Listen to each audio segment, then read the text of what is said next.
Hi hello viewers, welcome to our channel. నేను మీ విజయకాంత్. మనతో పాటు ఇప్పుడు స్టూడియోలో ఉన్నారు ఎంబని రామారావు గారు.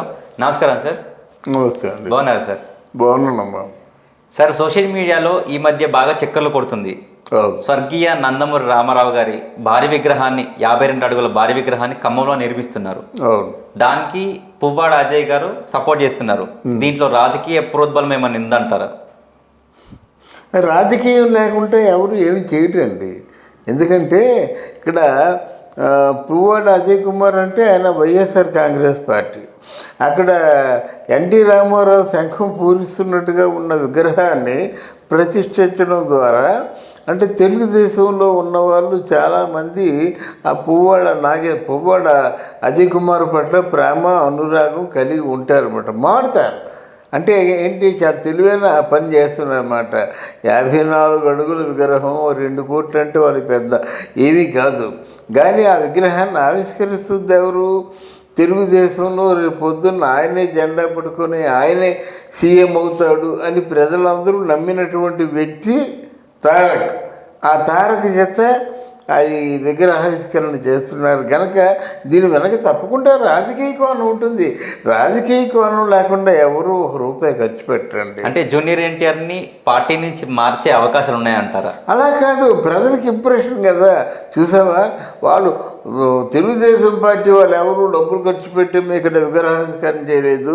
వైఎస్ఆర్ కాంగ్రెస్ పార్టీ వాళ్ళైనా పరాయి పార్టీ వాళ్ళని తీసుకొచ్చి నడి బొడ్డున ఒక 54 అడుగుల విగ్రహాన్ని స్థాపిస్తున్నాడు అంటే ఆవిష్కరిస్తున్నాడంటే వాళ్ళు ఎంత మంచి వాళ్ళు. డెఫినెట్గా ఉంటుంది. అంటే దీనికి గెస్ట్గా జూనియర్ ఎన్టీఆర్ వెళ్తున్నారట ఈ మే 28వ తారీఖు నాడు విగ్రహం ఓపెన్ చేయడానికి. అవును, వాళ్ళ పుట్టినరోజు సందర్భంగా ఒక అకేషన్ కావాలి కదా, ఓపెన్ చేయాలి. దీని వెనక జస్ట్ ఫ్లాష్ బ్యాక్ వెళ్తే మరి విజయవాడలో ఉన్నటువంటి జయోత్సవ ఫంక్షన్కి రజనీకాంత్ కూడా వచ్చారు. అప్పుడు అందరూ మనకి తారక్ వస్తారని ఎదురు చూశారు. మరి తారక్ ఎందుకు రాలేదు?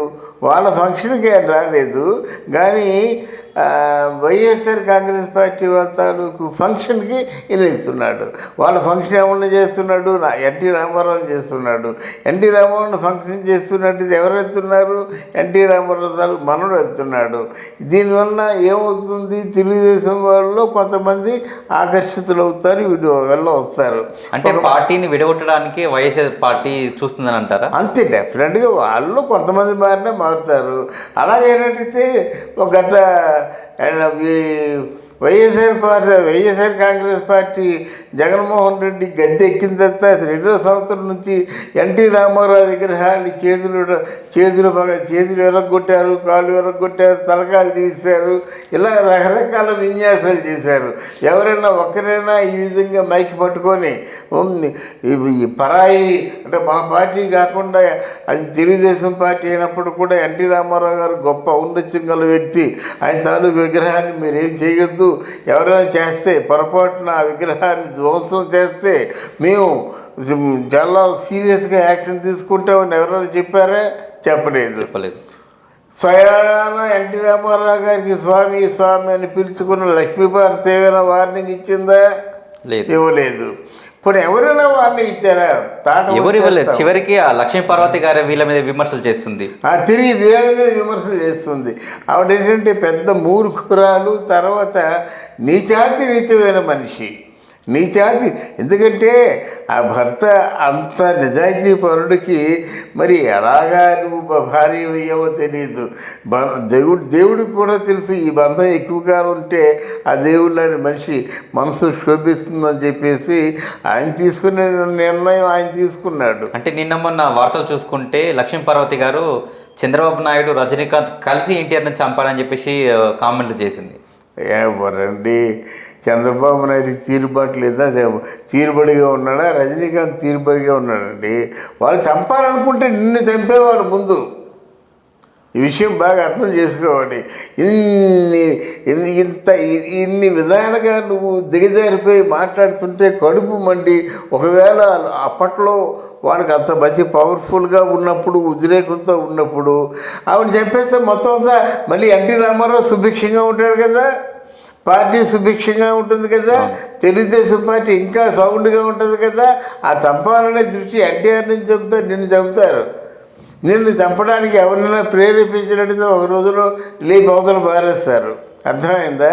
వాళ్ళు మంచివారు కాబట్టి, నీతి గలవారు కాబట్టి, నిజాయితీ గలవారు కాబట్టి, అయ్యో పాపం ఆడదే అని కనికరించి వదిలేస్తున్నారు అన్నమాట. ఇలాంటి పిచ్చి పిచ్చి మాట్లాడితే ఇలాగే సమాధానం చెప్పవలసిన అవసరం వస్తుంది. అంటే జూనియర్ ఎన్టీఆర్ ఇప్పుడు ఖమ్మం వెళ్తున్నారు కదా విగ్రహ ఆవిష్కరణకు. అవును. సో అయితే జూనియర్ ఎన్టీఆర్ మారే అవకాశాలు ఉన్నాయా, లేకపోతే వాళ్ళ తాతగారి విగ్రహం కాబట్టి మాత్రం మర్యాద కోసం పోతున్నారంటారా? లేదు, అంత రాజకీయం అండి. జూనియర్ ఎన్టీఆర్కి ఇప్పుడు కాదు, ఎప్పుడో విగ్రహావిష్కరణ ఎప్పుడో తెలుసుకుంటుంది. మాట తప్పలేని పరిస్థితుల్లో ఆయన ఒప్పుకుంటాడు. ఎందుకంటే ఇండిపెండెంట్ తాత విగ్రహాన్ని ఆవిష్కరించడం అంటే ఇండిపెండెంట్గా గౌరవాన్ని పొందడం కదా. అవును. దానికి వేరే అక్కడ లేరు. అక్కడ ఈజ్ ది హీరో. అవును. పక్కన ఎవరు లేరు. బాలయ్య బాబు లేడు, చంద్రబాబు లేడు. ఎవరైనా ఉన్నారంటే అక్కడ గుమిగూడిన జనాల్లో ఎవరైనా హీరో ఉన్నారంటే అది తారక్కే హీరో. వెళ్తాడు, వెళ్ళి మొత్తం ఆవిష్కరిస్తాడు, అందరికీ చేతులు ఊపేస్తాడు, వస్తాడు. ఆయన సినిమాలకి హెల్ప్ అవుతుంది, అంతేగాని రాజకీయాలకి హెల్ప్ అవ్వదు.